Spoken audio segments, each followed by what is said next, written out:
सभी दोस्तों का चाणक्य नीति यूट्यूब चैनल पर स्वागत है। आइए दोस्तों, हम आज की नेक्स्ट क्लास के क्वेश्चन करते हैं। तो जिन्होंने पिछली क्लास के क्वेश्चन नहीं देखे तो एक बार ज़रूर देखना, क्योंकि आपके लिए काफ़ी हेल्पफुल सीरीज़ है। अगर आप पहले प्रश्न से लास्ट तक प्रैक्टिस करेंगे तो भाई आपके लिए हरियाणा ग्रुप डी का जो एग्ज़ाम होने वाला है उसमें काफ़ी हेल्पफुल यहाँ पर क्वेश्चन आपको देखने को मिलेंगे, क्योंकि हमारा टारगेट है टोटल 1000 प्लस क्वेश्चन करने का।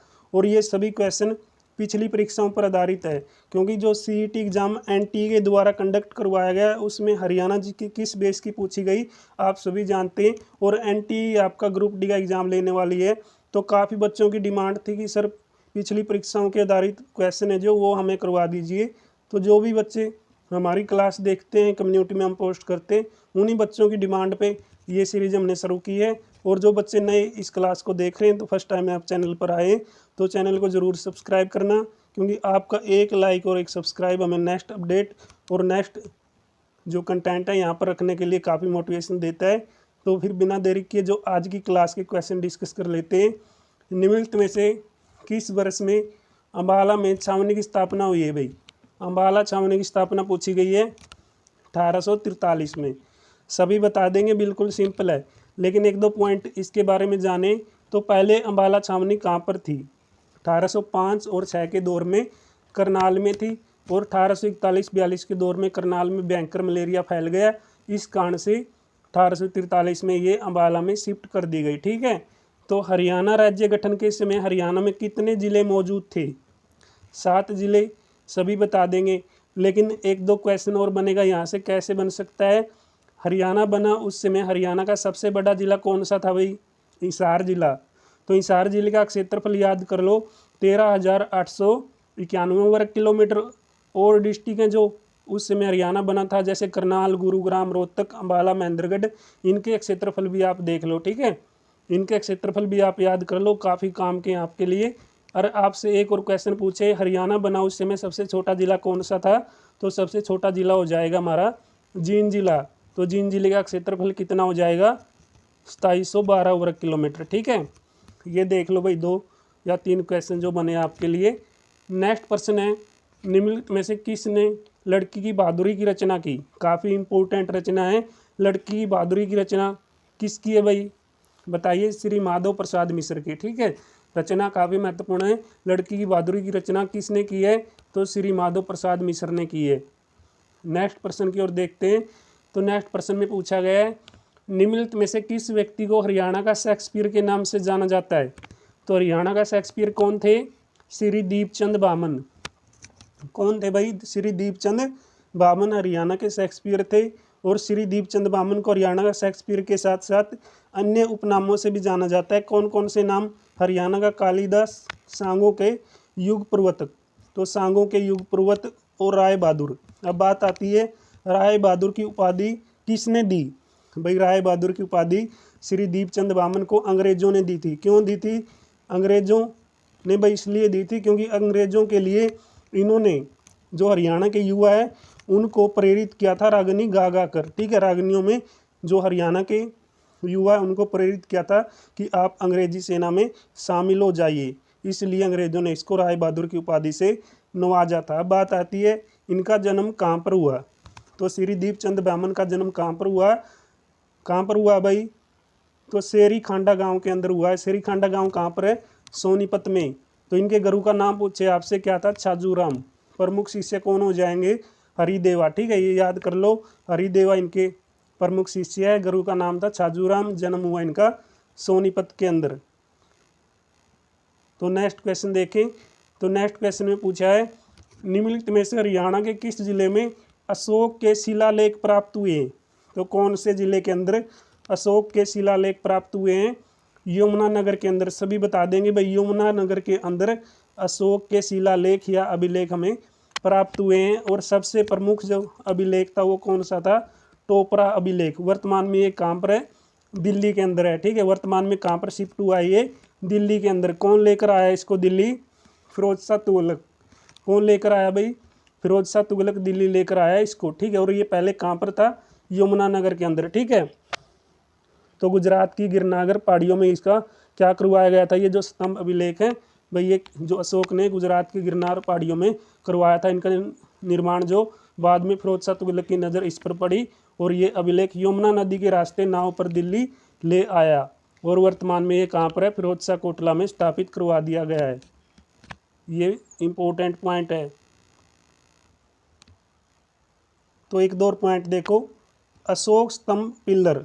तो अशोक स्तंभ पिल्लर है जो फतेहाबाद में एक ईदगाह के केंद्र में स्थित है। अगर आपसे पूछे अशोक स्तंभ पिल्लर कहाँ पर है, फतेहाबाद में, ठीक है, एक ईदगाह केंद्र के रूप में ये स्थित है।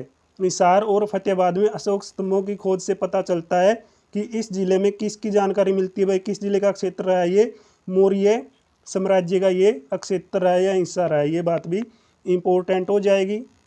नेक्स्ट प्रश्न आता है, निम्नलिखित में से किस जिले को हरियाणा का हृदय कहा जाता है। काफ़ी सिंपल प्रश्न है, वैसे बता दो।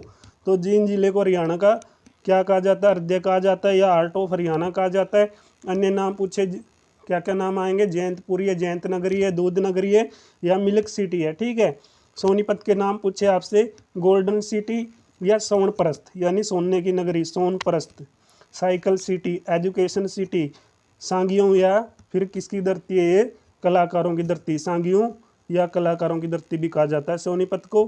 नेक्स्ट प्रश्न आता है, पंचकुला के जो उपनाम है वो क्या क्या हैं। हरियाणा की दूसरी आर्थिक राजधानी है, मिनी राजधानी है, मैंने कम्युनिटी में पोस्ट किया था। एजुकेशन सिटी है, ग्रीन सिटी है, फिल्म सिटी है, हरियाणा की प्रशासनिक राजधानी है कौन सी, पंचकुला, ठीक है। एक प्रश्न यहाँ से आपके एग्जाम में आता ही है। तो कैथल के उपनाम क्या क्या हो जाएंगे, कपिल स्थल नगरी कहते हैं, छोटी काशी कहते हैं और गुरुद्वारों का शहर के नाम से जाना जाता है। और छोटी काशी इसको क्यों कहते हैं बात करेंगे। देखो भाई निम्नलिखित में से हरियाणा के किस जिले को छोटी काशी कहा जाता है, तो किसको कहते हैं, कैथल को। तो बात करें बड़ी काशी किसको बोलते हैं, भिवानी को बोलते हैं। क्यों कहते हैं, मंदिरों की अधिकता के कारण भिवानी को बड़ी काशी कहा जाता है। और कैथल को जो क्या है भाई, छोटी काशी क्यों कहा जाता है, तो क्यों कहा जाएगा, तो भाई यहाँ पर क्या है कि यहाँ पर है नवग्रह कुंड, ठीक है। तो क्या है यहाँ पर नवग्रह कुंड है, इस कारण से कैथल को छोटी काशी के नाम से जाना जाता है। तो यहाँ पर 3-4 पॉइंट हैं जो आपके काम के हैं, तो इन पॉइंटों को समझो। इसी प्रकार सोनीपत को कुंडली में स्थापित किया गया और कुंडली में स्थापित होने के कारण क्या थी, यहाँ पर राजीव गांधी एजुकेशन सिटी के कारण इसको क्या कहा गया, एजुकेशन सिटी। अगर सोनीपत को एजुकेशन सिटी क्यों कहा गया, तो ये पॉइंट आपने जानना है। तो क्यों कहा गया था, कुंडली में स्थापित राजीव गांधी एजुकेशन सिटी के कारण एजुकेशन सिटी कहा गया है। और रोहतक को शिक्षण संस्थानों की अधिकता के कारण, रोहतक में क्या है, शिक्षा के सबसे ज़्यादा क्या बने हैं भाई, संस्थान बने हैं। सबसे ज़्यादा शिक्षण संस्थान कहाँ पर है, रोहतक में है, इसलिए रोहतक को क्या कहते हैं, एजुकेशन सिटी कहते हैं। अब बात आती है भाई वर्तमान में हरियाणा सरकार ने पंचकुला में भी एजुकेशन क्या बनाने का निर्णय किया है, एजुकेशन सिटी बनाने का निर्णय किया है, किसको, पंचकुला को भी। अब बात आती है हमारे ऑप्शन में अगर ये आ जाए, यानी ये क्वेश्चन हमसे पूछ लिया जाए हरियाणा की एजुकेशन सिटी कौन सी है, और ये तीनों ऑप्शन आ जाए, रोहतक भी आ जाए, सोनीपत भी आ जाए और पंचकुला भी आ जाए, तो कौन से ऑप्शन पे हम ज़्यादा भरोसा करेंगे, तो कौन से पे करेंगे। देखो भाई तीनों अगर ऑप्शन आ जाते हैं तो प्रथम हमारा राइट आंसर हो जाएगा रोहतक, अगर दूसरा आ जाए तो सोनीपत है, अगर तीसरा आए तो पंचकुला, ठीक है। यानी पहला हमारा राइट आंसर कौन सा हो जाएगा, रोहतक। अगर रोहतक नहीं मिलता तो आप जाएंगे सोनीपत के साथ, अगर सोनीपत भी नहीं मिलता तो आप किसके साथ जाएंगे, पंचकुला के साथ। ये आपके लिए नया प्रश्न हो सकता है। नेक्स्ट प्रश्न है भाई निम्नलिखित में से हरियाणा के किस स्थान पर गिद्ध संरक्षण प्रजनन केंद्र है, तो बताओ गिद्ध संरक्षण प्रजनन केंद्र कहाँ पर है, सभी बता देंगे, पिंजौर के अंदर है। खास बात क्या है, इसकी स्थापना पूछे आपसे कब हुई है, 2001 में। कब हुई है, 2001 में, ठीक है। ये एशिया के सबसे अधिक अगर यहाँ पर बात की जाए तो गिद्ध पाए जाते हैं, इसलिए इसकी स्थापना 2001 में हुई और इसका नाम क्या पड़ा, गिद्ध संरक्षण प्रजनन केंद्र, ठीक है। ये आपके लिए काफ़ी इम्पोर्टेंट पॉइंट हो जाएगा। तो ये जो प्रजातियाँ हैं गिद्ध की, भाई ये भी आप देख लो, ठीक है, कौन कौन सी पाई जाती है इस प्रजनन केंद्र में। तो नेक्स्ट प्रश्न आता है भाई देवेंद्र जाजरिया खिलाड़ी हैं, वो किस खेल के साथ संबंधित हो जाएंगे, कौन से खेल को खेलते हुए, जैवलिन थ्रो को। कौन से खेल को खेलते हैं, जैवलिन थ्रो खेलते हैं कौन, देवेंद्र जाजरिया खिलाड़ी। तो ये पैरा ओलंपिक खिलाड़ी हैं। पैरा ओलंपिक खिलाड़ी हैं भाई ये, इतना याद कर लो, ठीक है। नेक्स्ट प्रश्न है भाई, हरियाणा प्रदेश के निम्नलिखित में से किस स्थान पर हाल ही में जो उत्खनन प्रक्रिया के दौरान सिंधु घाटी सभ्यता के अवशेष प्राप्त हुए हैं, कहाँ पर मिले हैं भाई ये? तिगड़ाना के अंदर, यानी टिकराना लिख रखा है इसमें, ये टिकराना या फिर तिगड़ाना, ठीक है। तिगड़ाना के अंदर ये अवशेष मिले हैं सिंधु घाटी सभ्यता के। ये कहाँ पर पड़ता है? ये भिवानी के अंदर पड़ता है। कहाँ पर पड़ता है? भिवानी के अंदर, ठीक है। इतना याद करो, काफ़ी आपके लिए। नेक्स्ट प्रश्न है, तो नेक्स्ट आता भाई, हरियाणा राज्य के निम्नलिखित में से किस स्थान पर मसालों का यानी अंतर्राष्ट्रीय बाजार स्थापित किया जाएगा? ये हरियाणा सरकार ने वादा किया है कि मसालों का अंतर्राष्ट्रीय बाजार स्थापित किया जाएगा। तो कहाँ पर किया जाएगा? ये सोनीपत में किया जाएगा। और ये घोषणा किसने की है भाई? किसने की है? कृषि मंत्री ने, जेपी दलाल ने ये घोषणा की है, ठीक है। और ये कितने एकड़ में विकसित होने वाला है? 16 एकड़ में। कितने एकड़ में? 16 एकड़ में विकसित होने वाला है। तो निम्नलिखित खेल पुरस्कारों में हरियाणा राज्य का सर्वोच्च खेल पुरस्कार का नाम पूछे आपसे तो भीम पुरस्कार है। कौन सा पुरस्कार है? भीम पुरस्कार। इसकी शुरुआत कब हुई है? 2001 में हरियाणा में भीम पुरस्कार की शुरुआत की गई थी, जो हरियाणा का सबसे सर्वोच्च खेल पुरस्कार है। प्रथम बार में ये कितने खिलाड़ियों को दिया गया था? 5 खिलाड़ियों को, गीता ज्योति, कपिल देव और क्या, राजेंद्र मोहन सिंह, और नाम है आवाज सिंह बहादुर सिंह, ठीक है भाई। इनको क्या मिला था? भीम पुरस्कार क्या किया गया था? दिया गया था पहली बार। तो नेक्स्ट आता है, इसे राष्ट्रीय खेल जो पुरस्कार है उसमें सर्वोच्च पुरस्कार कौन सा हो जाएगा? अर्जुन पुरस्कार के समक्ष माना जाता है हरियाणा में। और जो प्रतिवर्ष की बात की जाए तो भीम पुरस्कार प्रतिवर्ष 5 खिलाड़ियों को क्या किया जाता है? प्रदान किया जाता है, यानी 5 खिलाड़ियों को दिया जाता है, जिसमें जो पुरस्कार राशि दी जाती है 5 लाख रुपए आपको नगद मिलते हैं। और साथ में हरियाणा सरकार क्या करती है भाई? साथ में क्या है, जो अर्जुन पुरस्कार प्राप्त खिलाड़ी उनको 5,000 प्रतिमाह यानी 5,000 रुपये प्रतिमाह देती है, ठीक है। और ये जो भाई निःशुल्क जो बस है उनमें क्या है, इनकी यात्रा फ्री हो जाती है, ठीक है। यानी ये जो बसों में यात्रा करते हैं इनका कोई भी किराया नहीं लगता, जिनको ये पुरस्कार दिया जाता है। और ये अब तक कितने खिलाड़ियों को मिल चुका है? 52 खिलाड़ियों को मिल चुका है। कितने खिलाड़ियों को मिल चुका है भीम पुरस्कार? 52 खिलाड़ियों को मिल चुका है। तो राज्य में यानी कनिष्ठ खिलाड़ियों के लिए भीम पुरस्कार की तर्ज पर एक पुरस्कार और शुरू किया गया है। कौन सा? एकलव्य पुरस्कार शुरू किया गया है, ठीक है भाई। ये किसकी तर्ज पे किया गया है? भीम पुरस्कार की तर्ज पे। तो नेक्स्ट प्रश्न आता है भाई, हरियाणा राज्य में पंचायती राज व्यवस्था, तो हरियाणा राज्य में पंचायती राज व्यवस्था में निम्न में से कौन सी सबसे नीचे इकाई रहेगी? तो हरियाणा राज्य में पंचायती राज व्यवस्था में निम्न में से कौन सी न्यूनतम इकाई मानी जाती है? तो न्यूनतम इकाई हमारी ग्राम पंचायत हो जाएगी। ग्राम पंचायत सबसे निचली इकाई है, ठीक है ना, गांव के स्तर पर। तो हरियाणा में पंचायती राज व्यवस्था की सबसे निचली इकाई कौन सी है? ग्राम पंचायत। खास बात जाने, पंचायती राज व्यवस्था का वर्ण भाग नंबर 9 में है संविधान में, और जो आर्टिकल है 243 से लेकर 243 अण तक है, ठीक है। ग्राम पंचायत का कार्यकाल 5 वर्ष का होता है। और ग्राम पंचायत पंच सरपंच से मिलकर भाई बनती है। ग्राम पंचायत का प्रत्यक्ष यानी सरकार या तीसरे स्तर की सरकार कहते हैं। तो जो ग्राम पंचायत है उसको प्रत्यक्ष सरकार या तीसरे स्तर की सरकार माना जाता है।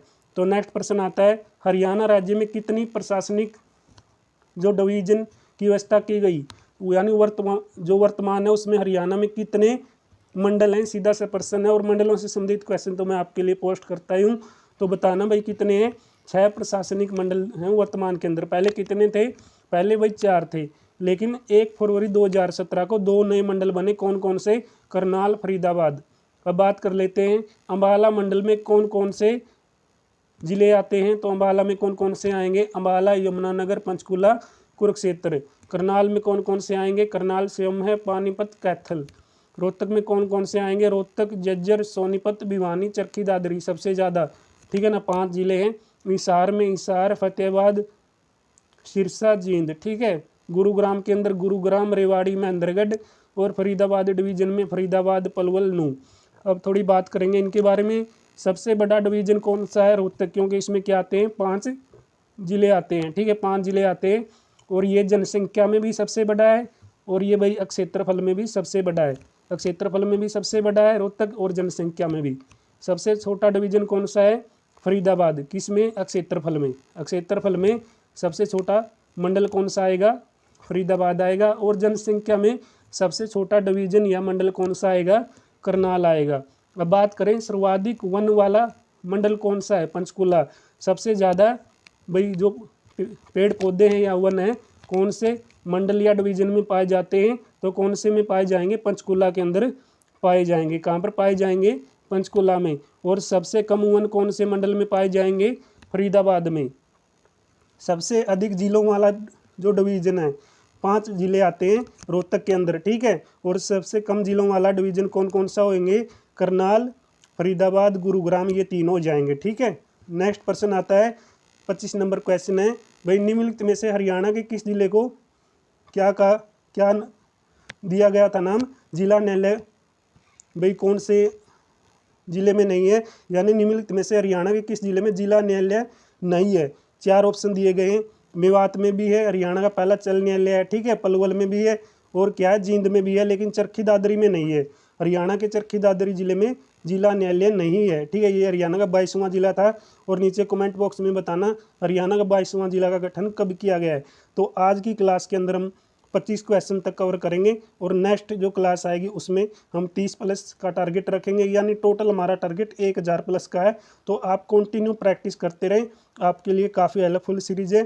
तो दोस्तों मिलते हैं नेक्स्ट वीडियो में, तब तक आप सभी का बहुत बहुत धन्यवाद। जय हिंद, जय भारत।